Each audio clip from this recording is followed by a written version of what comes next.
I do want to get your thoughts on the current crisis that we find ourselves in. And I know you've written about and talk about the idea of leaning into a crisis. I don't know if you've read the book, The Power of Habit. Yes. He talks about the idea of how malleable we are when we're facing that crisis, and how that is such a great opportunity. So tell us how we should look at this situation, and how you might recommend we navigate the crisis that we're in.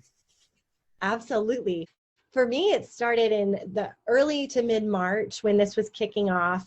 And in the role that I get to serve in at Chick-fil-A around strategy, a big piece of that is trying to anticipate the future and prepare our company for what we need to do to shift. And so I called up my dad. My dad, he's an incredibly wise businessman who started an aviation company back in the late 80s. And during the 9/11 season, he started it. So he was president of it.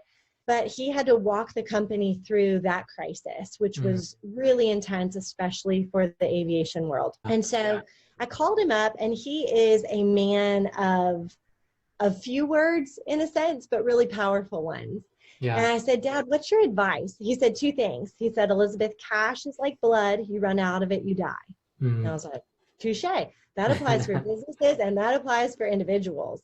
So it's like, this is the time to stop spending, start conserving, and pull back. He said, the other thing is, he said, Elizabeth, just never waste a good crisis. Yeah. And at first I thought, that is so incredibly insensitive. Like, how can you put the word good and crisis in the same sentence? That just seems wrong.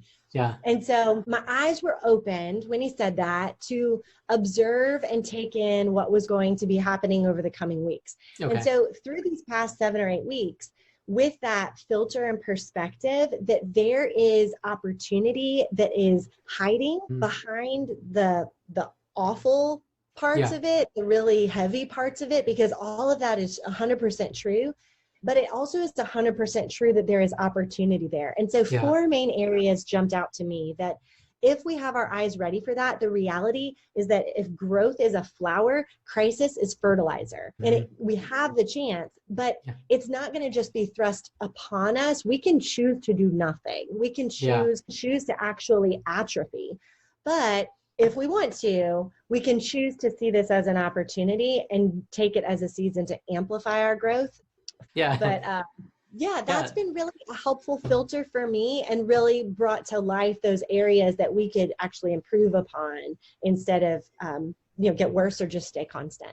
Yeah. And there is, I don't know if are you familiar with the parable of the farmer and the fig tree, the unfruitful fig tree? Oh, yes. So the farmer, I think somebody comes to the farmer and says, I want to chop the tree down. He says, wait, give me a year and let me fertilize it and take care of it for a year. And if it still doesn't produce fruit, then you can chop it down.